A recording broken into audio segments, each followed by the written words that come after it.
ലോക്സഭാ തെരഞ്ഞെടുപ്പിൽ തോൽവി മുന്നിൽ കണ്ടുകൊണ്ടാണ് തൃണമൂൽ കോൺഗ്രസ് ബംഗാളിൽ മുന്നോട്ട് പോകുന്നത്. TMCയുടെ ശക്തി ബംഗാളിൽ സ്ത്രീ വോട്ടർമാരിലാണ്. ആ സ്ത്രീ വോട്ടർമാർ ഒറ്റക്കെട്ടായി തിരിഞ്ഞതോടെ മമതാ ബാനർജിക്ക് നിൽക്കക്കള്ളിയില്ല എന്ന് തന്നെ പറയാം. സന്ദേശ് ഖാലി വിവാദമാണ് TMCയെ ബംഗാളിൽ പിടിച്ചു കുലുക്കിയിരിക്കുന്നത്. ഇപ്പോൾ സന്ദേശ് ഖാലി വിവാദത്തിലെ വില്ലനെ അറസ്റ്റ് ചെയ്തതോടെ TMC രക്ഷപ്പെടുമോ, അതോ ഇതിന്റെ ബാക്കി പത്രമായി പാർട്ടി കൂടി പ്രതിക്കൂട്ടിലാകുമോ എന്ന് വൈകാതെ അറിയാൻ സാധിക്കും. നോർത്ത് 24 പർഗാനാസ് ജില്ലയിൽ സന്ദേശ് ഖാലിയിൽ നടന്ന ലൈംഗിക ചൂഷണങ്ങളുടെയും ഭൂമി തട്ടിയെടുക്കലിന്റെയും മുഖ്യ കാരണക്കാരൻ എന്നാരോപിക്കപ്പെടുന്ന തൃണമൂൽ കോൺഗ്രസ് നേതാവായ ഷെയ്ഖ് ഷാജഹാനെയാണ് പോലീസ് അറസ്റ്റ് ചെയ്തിരിക്കുന്നത്. അഴിമതി കേസിന്റെ ഭാഗമായി ED ഷാജഹാന്റെ വീട്ടിൽ റെയ്ഡിന് വന്നിരുന്നു. എന്നാൽ ഷാജഹാന്റെ അനുയായികൾ ED ഉദ്യോഗസ്ഥരെ തടഞ്ഞു വെച്ച് ആക്രമിക്കുകയായിരുന്നു. ഷാജഹാനെ രക്ഷപ്പെടുത്തുക എന്നതായിരുന്നു അവരുടെ ലക്ഷ്യവും. അന്ന് തൊട്ട് ഷാജഹാൻ ഒളിവിലായിരുന്നു. സന്ദേശ് ഖാലിയിലെ കിരീടം വെക്കാത്ത രാജാവായിരുന്ന ഷാജഹാനെ ഭയന്നിരുന്ന സ്ത്രീകൾ അയാൾ ഒളിവിൽ പോയതിന് പിന്നാലെ ഗുരുതര ആരോപണങ്ങളുമായി രംഗത്ത് വരികയായിരുന്നു. ഷാജഹാനും അനുയായികളും തങ്ങളോട് കാണിച്ച ലൈംഗികാതിക്രമങ്ങളും ഭൂമി തട്ടിയെടുക്കാൻ കാണിച്ച ചതികളും സ്ത്രീകൾ ഉൾപ്പെടെയുള്ള ജനങ്ങൾ വെളിപ്പെടുത്തിയതോടെ TMCയും പ്രതിക്കൂട്ടിലായി. ഷാജഹാനെയും അനുയായികളെയും അറസ്റ്റ് ചെയ്യണം എന്നാവശ്യപ്പെട്ടുള്ള അവരുടെ പ്രതിഷേധം അക്രമാസക്തമാവുകയായിരുന്നു.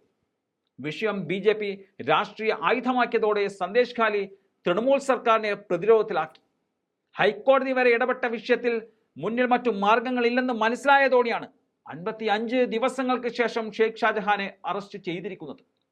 ഭായ് എന്നാണ് 42കാരനായ ഷാജഹാൻ ജനങ്ങൾക്കിടയിൽ അറിയപ്പെട്ടിരുന്നത്. ബംഗ്ലാദേശ് അതിർത്തിയോട് ചേർന്ന് നോർത്ത് 24 പർഗാനാസ് ജില്ലയിലെ സന്ദേശ് ഖാലിയിൽ മീൻപിടുത്തവും ഇഷ്ടിക ചൂളയിലെ ജോലിയുമായിരുന്നു തുടക്കകാലത്ത് ഖാന്റെ ജീവിതമാർഗം. ഒരു തൊഴിലാളിയിൽ നിന്നും രാഷ്ട്രീയക്കാരനായി വളരുകയായിരുന്നു ഷാജഹാൻ. ഇഷ്ടിക ചൂളയിലെ തൊഴിലാളി നേതാവായിട്ടായിരുന്നു രാഷ്ട്രീയത്തിലേക്കുള്ള ചുവടുവെപ്പ്. 2004 ഈ രംഗപ്രവേശനം. CPMനൊപ്പമായിരുന്നു അന്ന് ഷാജഹാൻ. പിന്നീട് ബംഗാളിൽ രാഷ്ട്രീയ മാറ്റമുണ്ടായപ്പോൾ ഷാജഹാനും അതനുസരിച്ച് മാറി TMCയിൽ എത്തുകയായിരുന്നു. പ്രസംഗിക്കുവാനുള്ള കഴിവും അതുപോലെ സംഘടനാ ശേഷിയുമായിരുന്നു ഷാജഹാന്റെ രാഷ്ട്രീയ വളർച്ചയ്ക്ക് സഹായകമായത്. 2012 ഷാജഹാനെ തൃണമൂൽ കോൺഗ്രസ് നേതാക്കൾ നോട്ടമിട്ടിരുന്നത്. മുകുൾ റോയ്, ജ്യോതിപ്രിയ മുള്ളിക് പോലുള്ള തലമുതിർന്ന നേതാക്കളുടെ അനുഗ്രഹ ആശിസ്സുകളോടെ ഷാജഹാൻ തൃണമൂൽ കോൺഗ്രസ് ചേർന്നു. മുള്ളിക്കിന്റെ അടുത്തയാളായി മാറിയതോടെ പാർട്ടിയിൽ അയാളുടെ സ്ഥാനവും പടിപടിയായി ഉയർന്നു.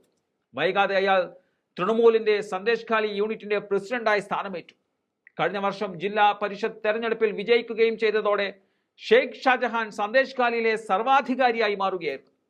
പ്രാദേശിക പ്രശ്നങ്ങളിൽ, അത് കുടുംബ വഴക്കോ ഭൂമി പ്രശ്നമോ എന്തു തന്നെ ആയാലും അതിൻ്റെ എല്ലാം മധ്യസ്ഥൻ ഷാജഹാനായിരുന്നു. ഒരു വശത്ത് അയാളുടെ ക്രിമിനൽ പ്രവർത്തനങ്ങൾ കൂടുമ്പോൾ തന്നെ മറുവശത്ത് അയാൾ ചില നേട്ടങ്ങളും സ്വന്തമാക്കി. കുട്ടിക്കടത്ത് തടയുന്നതിലും 2019 സെർബിയര അഗർഹത്തി പഞ്ചായത്തിന് ശിശു സൗഹാർദ്ദ പഞ്ചായത്തായി അംഗീകാരം കിട്ടുന്നതിലും ഷാജഹാന്റെ പങ്ക് അംഗീകരിക്കപ്പെട്ടിരുന്നു. തൃണമൂൽ നേതൃത്വത്തെ സംബന്ധിച്ച് ഷാജഹാൻ BJPയുടെ ഭീഷണി നേരിടാൻ കരുത്തുള്ളവനായിരുന്നു. 2019 പൊതു തെരഞ്ഞെടുപ്പിന് മുന്നോടിയായി നടന്ന തൃണമൂൽ BJP സംഘർഷത്തിൽ ഇരുഭാഗത്തും കൊലപാതകങ്ങൾ നടന്നിരുന്നു. FIRകൾ പറയുന്നതിനനുസരിച്ച് പല കൊലപാതകങ്ങളും ഷാജഹാന്റെ ആസൂത്രണത്തോടെയാണ് നടന്നിരുന്നത്. ഏറ്റവും ഒടുവിൽ മനസ്സില്ലാ മനസ്സോടെ മമതയ്ക്ക് ഭായിയെ പോലീസിനെ കൊണ്ട് അറസ്റ്റ് ചെയ്യിക്കേണ്ടി വന്നിരിക്കുകയാണ്. ലോക്സഭാ തെരഞ്ഞെടുപ്പിൽ തോൽക്കുമെന്ന ഉൾവിളിയുടെ പുറത്താണ് TMC ഷാജഹാനെ കൈവിട്ടിരിക്കുന്നത്.